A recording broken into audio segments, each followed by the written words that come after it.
Ayun, so good evening sa inyo guys. Ngayon po ay October 21, 2021. So wala bang sale ngayon? Ayan, so anyway, very good po yung market natin. So pinipilit po niyang umakyat. And then nag-stay tayo sa 7,300 level. So very good.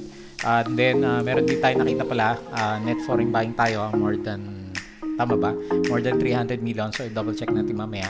Pero anyway, very good siya kasi nag-close tayo 0.2%. So marami pa rin tayo nakikita na gumagalaw guys. And then mapapansin nyo, yung mga penny stocks natin talagang gumagalaw na po sila. So especially siguro pag medyo nahirapan na yung index natin, magkaroon siya ng konting correction kasi ilang araw nang puro green eh. So very unusual. Pag na-correct siya, baka kumalat yung or ma-disperse yung capital doon naman sa ating mga penny stocks. So anyway, ganun yung nakikita natin. So ito po yung mga trending stocks natin, si DMC. So nagbigay na po siya ng dividendo. Si SCC pala yung kahapon. Ayan, so correction sa kanya.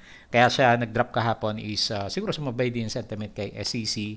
BSC, so nabuhay po ulit. Congrats dun sa mga nakahawak sa kanya.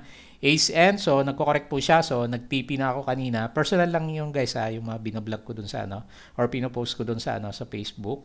So personal, ganun lang ako mag-trade. So share ko lang sa inyo. So si dito is nag-green na rin yata si Monde. So nag-bounce na. So very good. Certec, hindi ko masyadong alam kung bakit siya pinag-usapan. Tingnan na lang natin yung price action. And then si LTG is maganda po yung yung breakout ng kanyang prices naman. Okay? So as usual guys, disclaimer po, pakibasa po na maigi yung disclaimer natin So per educational purposes lang po ito. Huwag yung masyadong siseryosohin to kasi kayo po magde-decide kung ano yung bibili nyo, ibibenta or you hold the mga stocks kasi meron nga pong risk dito sa ating market. So kanya-kanya po tayo ng aral para alam natin yung responsibility pag medyo bumagsak po yung mga hawak natin na stock. So ganoon naman sa stock market. So due diligence po tayo sa kanya. Okay? And then sa mga bago po dito sa ating trading channel, so huwag niyong kalimutan mag-subscribe dito po sa ating Palaboy Trader na YouTube channel. So guys kung gusto mo ng guide, meron tayong membership button dito sa kanya, yung join button. Pag click mo yan and then nag-join ka po is i-message mo po ako para masama kita sa ating trading committee. So meron tayong daily uploads, meron tayong company reviews, meron tayong mga sample trades, technical indicators, yung ating mga risk management, tapos yung Crypto Koto channel. Ayan, so subaybayan mo lang guys si cryptocurrency natin mismo, very good po siya. Actually may prediction sila dahil sa pagdating ng kanyang futures, Bitcoin futures, baka umabot daw ng 100k. So, pero ano ba tayo ngayon? 60k level, di ba? So anyway, yung channel natin, nag-divert tayo into NFT games. Kasi sabi ko naman sa inyo, kung nasa yung karamihan ng demand, so doon tayo nagpupunta naman sa kanya as a vlogger naman sa kanya. Yan. So anyway, related din sa crypto kasi yung mga tokens na ginagamit is cryptocurrency. So subaybayan mo na lang. And then follow mo ko guys dito sa ating Facebook account na Palaboy Trader. So meron tayong post kanina about dun sa very good 7,300 level natin. And then ito yung sample trade natin sa kanya. So anyway, mga ano lang to guys personal trades ko. Sinasabi ko naman sa inyo na yung galaw na market, hindi natin maano yan. So, depende pa rin po sa kanya. Pero ako, okay na ako dun sa gain. Kaya, nag-TP na tayo kanina. So, meron din tayong Palaboy Trader na Facebook page. So, i-check mo lang din yan, guys.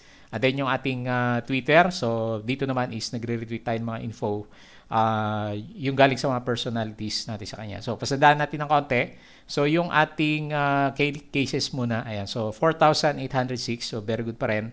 Tapos, merong news na lumabas kanina, sabi ni Okta Research, bumababa pa rin yung replication rate. So, for the coming few weeks, baka bumaba pa po yung ating COVID cases. So, ngayon, ang pinag-uusapan na ngayon guys, kaya medyo bullish pa rin ako sa PSE market, is alert level 2 po sa Metro Manila. Kasi hanggang October 30, o katapusan yung ating alert level 3 sa kanya, pagpatuloy daw na bumagsak yan, so pwede tayong magpunta sa level 2. So alam mo na level 2, so most likely more than 50% ng yung business capacity. Very good po yan sa economy sa Pilipinas. Ayan, so FGen said the second unit of its 97 megawatt Avion power plants has returned to commercial operation. So very good. Meron siya new source of income. Supreme Court issues decision allowing the 14 billion reclamation project along the coastline of Manila Bay. Ayan. So sino ba yung mga nandito sa Manila Bay? Si SM. Maraming property companies na involved dito So bantayan po natin baka maging catalyst to bukas sa mga properties. DMC MPI, may nilad po siya backpipe realignment. MER S&P Global Ratings affirm its long-term issuer credit rating. So credit rating lang yan. Gaming property, Lee Chu Property Consultant said PH easing border restrictions and new law clarifying taxes on Pogo may result in China-centric online casinos start reopening. So hopefully makatulong yan kay Double Dragon sa DDMPR. Megawide has merged as the grand winner of United Neon's most innovative company. Gusto ko to si Megawide. Actually gusto ko tong company na to. Personally, yun nga lang kasi meron siyang issue, di ba? So, yun naman yung downside niya. Converge ICT introduced its cloud connectivity. Number of coronavirus disease cases in the country is expected to drop. Ayan, so drop na yan pero magda-drop pa daw siya. Ayan, so very good po. Mukhang masaya ang Pasko sa Pilipinas. Makauwi na kaya kami. Ayan, so anyway, nickel production likely lower this year. Ayan, so ano ba to? Good news ba o bad news sa sa mining sector? ASN in acquisition Benji ayan, buys out partners in RA project. So ito yata yung sa Australia, yung 100%. Ayan, PH return to pre-pandemic economic vibrancy may take 2 to 3 years pa daw bago tayo bumalik sa normal. Pero very unlikely na mag-stagnant tayo. So, ibig sabihin, unti-unti aakyat yung economy. So, kaya bullish tayo. Philinvest Land aims to raise 10 billion via retail bond. So, mukhang mangungutang siya. BPI posts higher 9-month earnings. So, very good. Kumikita na po siya. FNI, Bataan Steel Plant Construction to start next year. So, akala ko ba 2021 to. So, ito siguro yung reason bakit bumabagsak si FNI natin. Ayan. So anyway, tutuloy na daw naman niya. Medline ships IPO date. So medyo nagbago si Medline. FGen announced the unit. Ito yung nabasa natin kanina. Jollibee conveyed nearly 34% of 600 million guaranteed senior perpetual capital. So parang utang to, nabayaran na yata. Converge. So nabasa na natin yan. ASN will also raise its interest in North Luzon Renewable. So talagang Benji shopping daw itong si ASN. The operator of 81 megawatt Kaparispisan wind farm to 78% from 67%. Ayan. So Jollibee, ito yun, meron siyang parang security bonds din to. So galing kay Trade Asia natin, S&P upgrades rating on DELM. So very good. Tel, Unit Smart Communication team up with KT Corporation. So, very good din yan. FLI prepares up to 10 billion second tranche bond float. So, mangungutang po siya. So, at least meron siyang expansion. Ano pa ba? FNI will continue with steel mill project with its planned $50 million steel mill even after its Hong Kong-based partner, Huarong, withdrew from the project due to pandemic. Ayan. So may partner pala na umalis itong si FNI. Hopefully hindi yan maka-apekto sa kanya. So AC Energy, pag-usapan natin. CNPF, so yung mga sa mga pets ba to? Pet food. ABS-CBN now a content company. Ayan. So ano kaya ibig sabihin nito? Ayan, nag-transform into digital yung mga assets niya. CNPF is making its foray into pet food business. Ayan, so yan din nabasa pala natin. GFC, okay na yan. RLC, re-rating on RCR, okay na rin yan. BPI, ayan, third quarter net income, 3.5% year over year. Ayan, so naglalabasan na yung mga earnings guys. So November na kasi, di ba? Abangan po natin, yan yung mga catalyst natin na coming.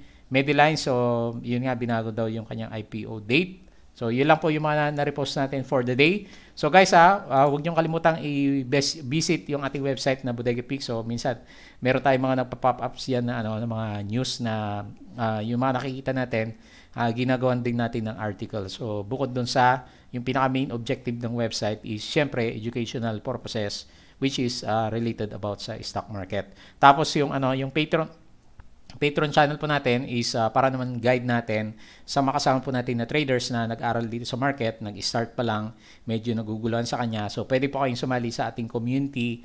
So, nag-guide po tayo sa makasama natin na traders naman. Okay po. So, i-check mo yan.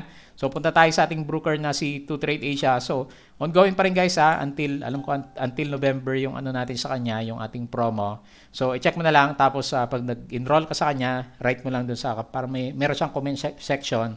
Lagay mo lang Palabi Trader and then minimum na entry fee para dito sa platform na to is nasa 10K na lang siya. So meron po siyang discount regardless kung OFW ka or hindi kasi yung ginawa natin dito is para lang ma-inspire din naman yung makasama natin na OFW naman para mag-invest po tayo. Kasi pag madami tayong alam na pag umuwi sa Pilipinas, wala po silang masyadong ipon. So, dito nyo ilagay sa stock market. So, basta good yung company mo, is okay naman siya. So, most likely, mga blue chips. Siyempre, yung maganda, di ba? So, anyway, very good po yung ating net foreign buying. So, 303 million. So, talagang pumasok po yung ating mga foreign investors. So, nandyan lang sila. Nakaabang na po sila. So, unlike last time, nagbibenta sila. So, ang bumuhat kanina si LTG kasi nagkaroon ng sudden spike during the closing. Itong si ICT umakyat, di ba? Si LTG ganun din. AAB ganun din, medyo pumitik. Tapos itong si Converge profit taking pa rin, Bloom ganun din. Medyo magalaw itong si Bloom, no? So meron siyang sudden up, sudden down. Pero overall picture is paakyat. So yun yung mga titignan natin sa mga stocks natin. So, ang lakas ngayon ng foreigners. So, 53% participation, 47% sa local, 9.79 billion yung ating transaction traded value, 0.2% yung gain. So, overall, very healthy. Nanguna yung mining natin. Sino ba nanguna dito? Si Benguet Corporation na rin kasi medyo umakyat siya ng more than 10%. So, pinitik na yung price. So, si BSC ba? Kasama ba dito? Renewable energy siya, di ba? So anyway, finance yung pinakalugi ngayon. So mahina pa rin sila, no? Nag-pullback siya ng negative 1.86%. Gawa po ni Banco de Oro. So nag-profit taking po yung ating mga investors naman sa kanya. Okay? So tingin tayo sa ating charting. So very good pa rin guys, ha? So di ba? Pumasok na siya doon sa resistance na sinasabi natin, 7,300. Ma-break kaya natin yung bukas. So malapit na sa overbought condition yung market. Binabantayan ko na lang dito, dapat walang lumabas na Dow G kagaya last time kasi yan yung sign ng initial profit taking. Pero since meron pa rin tayong good news, hopefully maganda po yung yung end of the week natin. So very good yan kung mag-close tayo ng green bukas naman sa kanya. So anyway, very good pa rin yung market. Kita mo naman, uptrend pa rin po. Kung i-clone ko to, medyo kung susundan natin ng maigi, so parang meron pa siyang konti na igagalaw naman. Yun ay kung medyo bullish pa rin tayo bukas. Pero expect ko bullish pa rin. Kasi yung COVID cases po natin, pabagsak pa rin naman, di ba? So yung 7-day average natin, 6,416. So bababa pa po yan for the coming few days kasi nag-i-stay po yung ating daily cases ng below 6,000 naman. Ayan. So, very good po. Ayan. So, very good. Dito sa US market, parang profit taking sila. Hopefully, hindi tayo madamay bukas sa kanya. So, ayan o. Medyo mapula na dito sa Europe. Dito sa bandang Asia, mix tayo. Merong green and then merong red. So, walang masyadong negative news. So, dito sa cryptocurrencies, so, ang ganda po ng galaw. So, talaga naman, umakyat siya ng dire-diretso. 64K pa rin si Bitcoin. So, ngayon, may mga news naglalabasan, 100K daw yung target. Ayan. So, kahit dito sa group namin, kahit puro stocks yung pinag-uusapan, sa gabi naman is crypto naman yung pinag-uusapan. Ayan. So, anyway, maganda po sila. Yung alaga kong si Ethereum, so, kumita ulit ng 7%. So hindi ako masyadong maka-trade ngayon kasi 'di ba medyo busy tayo sa isang channel. Pero meron pa rin akong hawak na mga major cryptocurrencies kagaya ni Bitcoin, Ethereum, Solana. Ayun, umakyat pala si Solana, 16%. Wow. So laki ng galaw. Pero yung iba nagko-correct si Hex, nag-correct si Dodge. Okay din siya, si Shiba, sa Shiba natin. Hindi siya masyadong gumalaw. So anyway, si BET, ayan. So tatlo lang, no, si Ethereum, si Solana at saka si BET yung medyo gumalaw po dito sa ating cryptocurrency. So overall picture, PSE market, very good. Wala po tayong makitang negative news sa kanya. So refresh ko to. And then pag-usapan po natin yung ating mga trending stock. So unahin natin si DMC. So alam mo na kung bakit siya nag-drop, guys.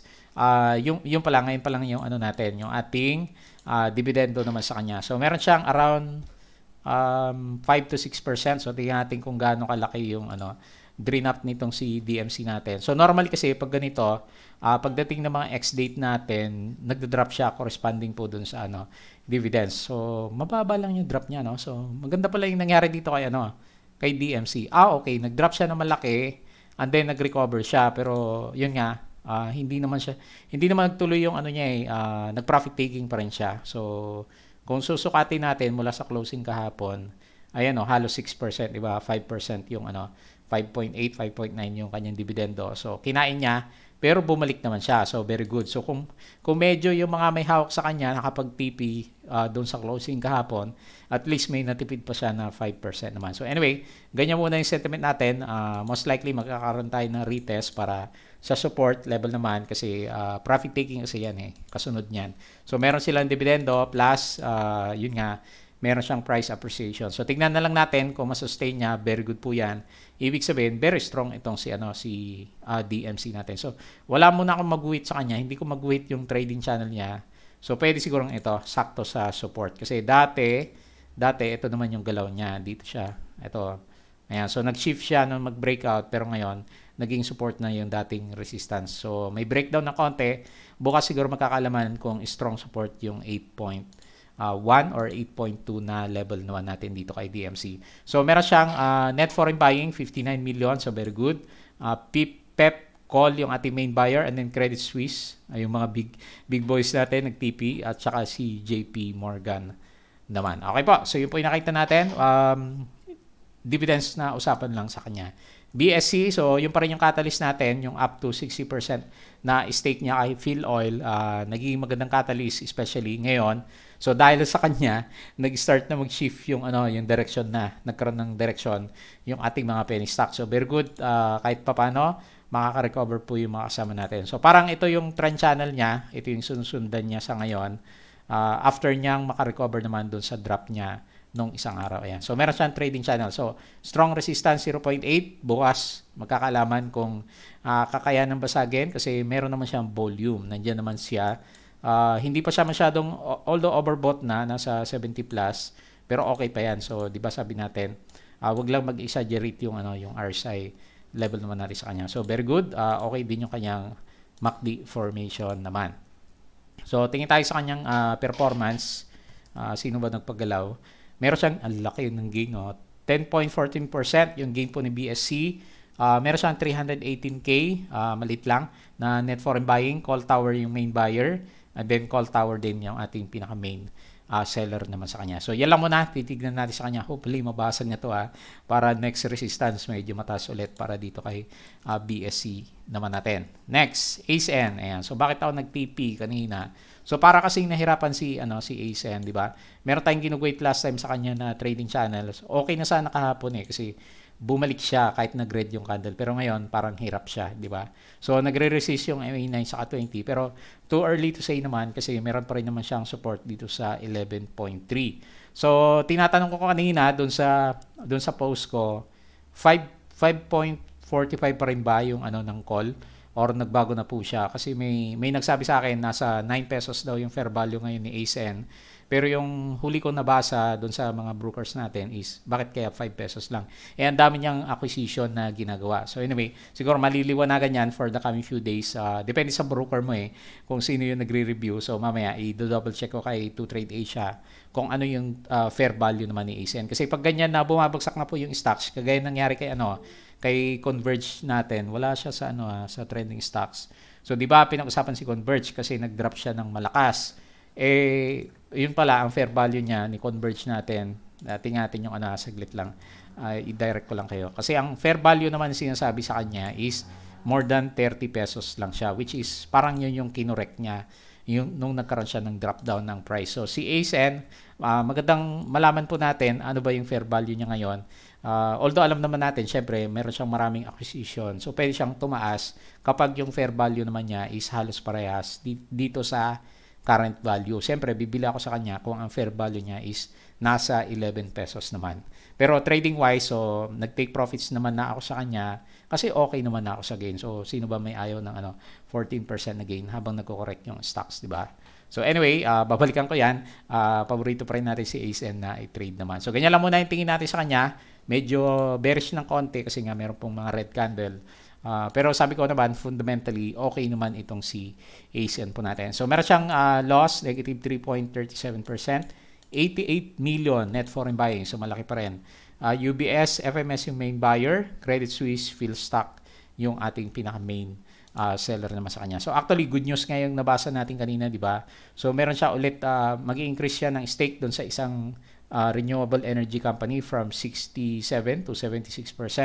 So yun nga, shopping galore itong si ACEN po natin sa kanya mga energy companies. Next, dito natin. So wala din ako iba makita news maliban doon sa political news natin sa kanya isang araw. So, di ba? medyo bearish ako sa kanya nung nakaraan. So ilagay ko lang dito guys So 6.7 kasi ito yung pinakamalapit na support. Pwedeng support na to, 7 pesos kasi psychological level. Pero medyo bearish lang kasi yung tingin ko sa kanya kasi nga medyo mahina pa rin yung yung volume tapos meron siyang downward trend. So siguro okay na pag medyo lumampas siya ulit ng ng 7.5. Good na rin kahit papaano yung nangyari ngayon kasi kita mo naman green po yung candle. So kailangan na lang po dito natin volume lang po talaga yung kulang niya. So meron siyang gain 2.0%, 2.2 million net foreign buying, call FMS yung main buyer, and then call BPI yung ating pinaka main seller naman sa kanya. Monde, ayan. So finally, natapos din yung buhusan kay Monde natin. So congrats dun sa mga sumalo sa kanya. Hindi pa rin nagbago pala yung yung na-save ko na trading range sa kanya. Kasi ang tingin ko na sa kanya, di ba nag-drop siya last time? Ito yung titingnan ko sa kanya last time kasi nagbago ng konti yung yung trend direction ayan. So meron siyang downtrend direction. Pero since parang nag-bottom na siya, so pwedeng magbago 'yan. Halimbawa, green pa rin yung candle natin bukas. Pwede na natin i-consider as a sideways pag okay pa rin yung candle natin kasi parang isang malaking sideways channel na. Yung drop na to, very unusual naman. Wala naman siya negative news. So, very, very prone dito sa bounce. Tingnan mo, ilang araw lang. 19% yung drop nitong si Monde. So, hindi na siya umabot dito sa oversold condition natin. So, marami na po sumalo sa kanya. Kasi siguro tapos na rin yung yung mga nagbebenta naman sa kanya. So, hopefully, recovery kay Monde natin. So, tingnan natin yung mga jockeys natin. 6.83% yung gain. So, very good. Hindi ko nasalo to kasi nandun ako kay ACN naman kanina. So, net foreign is negative 24.5 million yung ating net foreign selling sa kanya. Call SB Equities yung main buyer. Call UBS yung ating pinaka main seller. So, ganyan lang muna yung chart natin. So, sige, mag-decide tayo for the coming few days, Monday, Tuesday, para makita natin yung direction. Kasi parang naman to parang sentimental yung ginawa. Parang kay Converge, di ba? Biglang binagsak and then nag-rebound na sobrang taas din yung kanyang price action naman. So, wala din ako nakita. Ito pala, malakas pa rin guys. Meron pa rin negative 24.5 net foreign selling naman itong si Monde. Okay? Next si Tech. So, hindi ko alam bakit nag-trending si Tech. Pero, wala naman ako makita news dito. So anyway, i-technical analysis na lang natin. Sinusundan ko kasi yung yung sa Investa, kung ano yung trending stock. So, hindi ko na double check. Wala akong makitang catalyst dito kay Sir Tech. So, anyway, ganun pa rin kung ano yung pinag-usapan natin sa kanya kahapon. Sideways pattern pa rin yung nakita natin dito kay Tech. Wala naman kasing walang masyadong technical news na lumabas sa kanya para ma-justify kung didiretso ba ulit yung reversal. So, meron siya loss, negative 1.29%. Net foreign is negative 23,000. So, walang foreign dito kay Sir Tech. Call Abacus yung main buyer and then call BDO yung ating pinaka main seller naman sa kanya. And then lastly, itong si LTG. So, wala tayong masyadong news guys kasi wala po tayong negative news sa kanya. So, very good po kasi yung yung mga naririnig natin sa market. Kaya nga sabi ko, hold lang muna dun sa ibang mga hawak natin kasi okay naman yung galaw ng market So, ito na po yung bagong trading channel po ni LTG, which is parang itutuloy niya, di ba? Nag-drop na siya last time after mag-resist dito sa 10.7 pero bullish ako dito sa stock kasi meron siyang malaking volume for today tapos medyo pinitik siya nung closing. So, nasa recovery yung market. So, yung mga undervalued na stocks, hindi ko pa nakita kung ano yung fair value niya pero magbe-base lang ako sa previous value niya bago yung sell-off na to. Siguro gawa nga ni Pal. Medyo malaki yung upside niya, di ba? Kasi yung titignan mo yung resistance natin, yan yung of course, ito yung pinakauna resistance, MA 100 or dito sa taas ng ating trend channel. Pero para kasing gap area tong area na to, itong drop na to, di ba parang gap to So, walang masyadong support dyan. So, ganun din yung nakita ko dito sa area na to, which is kung matuloy siya, good opportunity, di ba? Kasi maganda yung upside. Wala masyado resistance dito sa bandang kaliwa. Yun ay kung matuloy siya. Pero based sa current price action niya, so bullish naman siya. So nagkakaroon pa rin naman siya ng momentum. Especially, meron na po siyang volume. Pero net foreign selling yata to si LTG. So 5% yung gain. So very good. Congrats. Net foreign buying. So very good. Andito pa ba si UBS? Hanapin natin. Siya yung ano yung nalugi yata dito kasi nagbenta siya ng nagbenta. Ayan, so wala. Credit Suisse, Abacus yung main seller, and then Pep Regis yung main buyer. Ayun, so nandun si Sambaha. Ayan net foreign buying na ngayon si UBS, ayan 100% foreign ownership. So siya na ngayon nagtutulak. So dati nag-unload siya ng nag-unload pero siguro lugi din siya, no. So anyway, kahit na big brokers, 'di ba? So pwede rin silang magkamali ng decision. Siguro nga kasi kinonsider during this time yung bankruptcy news kay Philippine Airlines ngayon medyo gumaganda yung galawan ng mga airlines kasi nga worldwide pababa po yung COVID cases. So mapapansin mo ngayon yung mga gumagawa ng vaccines parang mababa yung mga prices kasi yung COVID cases worldwide is nagde-drop nga po siya. Okay? So, yun lang po muna yung nakita natin. So, wala masyadong negative news dito sa ating PSEM market. So, hopefully, magtuloy po tayo breakout ng 7.3 bago siguro magkaroon ng profit taking and then saka na natin tignan ulit yung ating mga penny stocks. Pero, napapansin nyo na rin siguro nagbe-breakout yung mga penny stocks. Sinalan, sino pa ba? Yung mga nakita ko na nag-breakout, di ba? Si Benguet, pinitik na rin yung mga prices. So, marami na yung mga medyo lugmok dati. So, hanap-hanap na lang tayo ng mga magandang technical setup. Siyempre, yung mga 52 weeks low na stocks natin, hindi pa rin maganda. So, alam niyo naman, pag 52 weeks low, nangihilag tayo dyan kasi baka lalong bumagsak yung kanilang mga price action. Okay, so yun lang po yung ating review. So, as usual, please don't forget to subscribe dito sa ating Palawi Trader na YouTube channel. So, i-check mo yung promo, guys, para meron kang to trade Asia Prime. Yung Crypto Koto channel, so kung curious ka dun sa vlog, is pwede rin. Follow mo ako sa aking Facebook account para sa mga posts. Nag-aantay na lang tayo ng mga profit taking.